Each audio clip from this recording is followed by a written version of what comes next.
कोलकाता के RG Kar medical college में एक इंटर्न डॉक्टर के साथ जो कुछ भी 8-9 अगस्त देर रात हुआ, उसके आरोपी को इस जन्म में क्या कभी भी जीने का अधिकार नहीं मिलना चाहिए। कब इस दुनिया से इंसानियत का नामो निशान मिट गया, किसी को भी नहीं पता चला।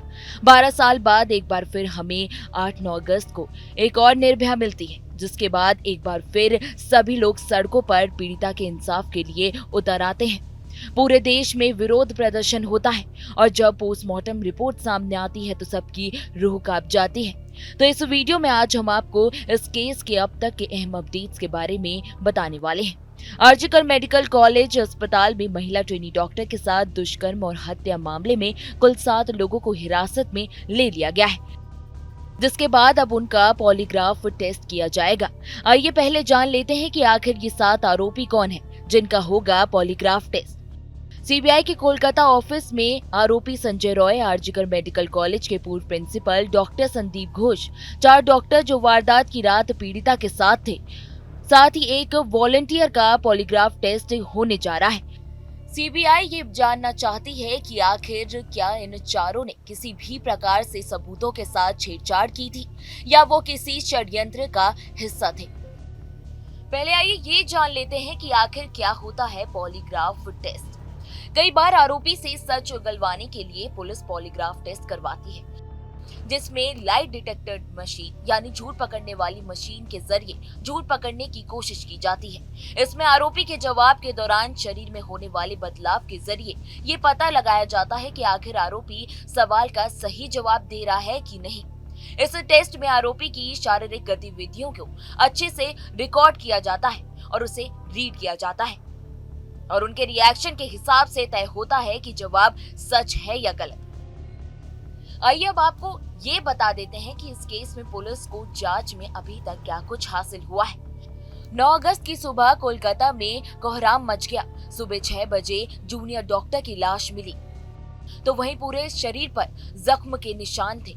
अस्पताल में चीख पुकार मच गई। पुलिस ने सीसीटीवी फुटेज खंगाला तो पता चला 11 बजे की रात 33 साल के संजय रॉय नाम के एक सिविक वॉलंटियर का चेहरा भी कैमरे में देखा गया। 11 बजे वो अस्पताल से बाहर निकलता है, फिर शराब भी पीता है, फिर उसके बाद पॉर्न देखता है और उसके बाद सुबह करीब 4 बजे इमरजेंसी हॉल में घुस जाता है। फिर पुलिस को उस पर शक हुआ और फिर छानबीन में एक ऐसा सुराग मिला कि आरोपी अपने आप पकड़ में आ जाता है। मौकाई वारदात पर नेक बैंड मिलता है और जब उसे आरोपी के फोन से कनेक्ट किया जाता है तो वो कनेक्ट भी हो जाता है और ऊपर से जिस तरह से वो एयरफोन टूटा होता है तो उससे साफ तौर पे पता चलता है कि शायद ट्रेनी डॉक्टर के साथ जबरदस्ती हुई है।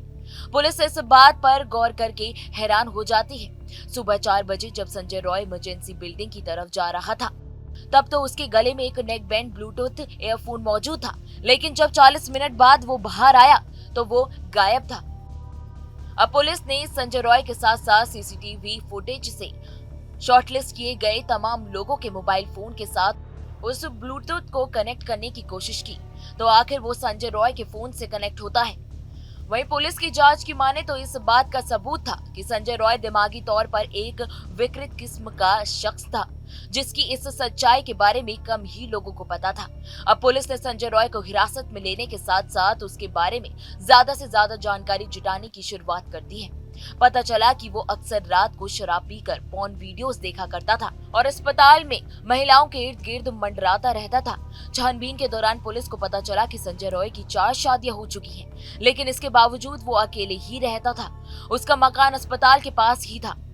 असल में ऐसा ही अजीब और हिंसक मानसिकता के चलते उसकी 3 बीवियों ने उसको छोड़ दिया था, जबकि चौथी बीवी की पिछले साल कैंसर से मौत हो चुकी है।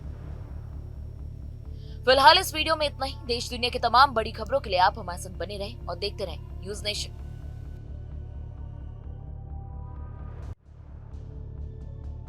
न्यूज नेशन अब व्हाट्सएप पर खबरों की ताजा अपडेट के लिए न्यूज नेशन के इस क्यूआर कोड को स्कैन करें।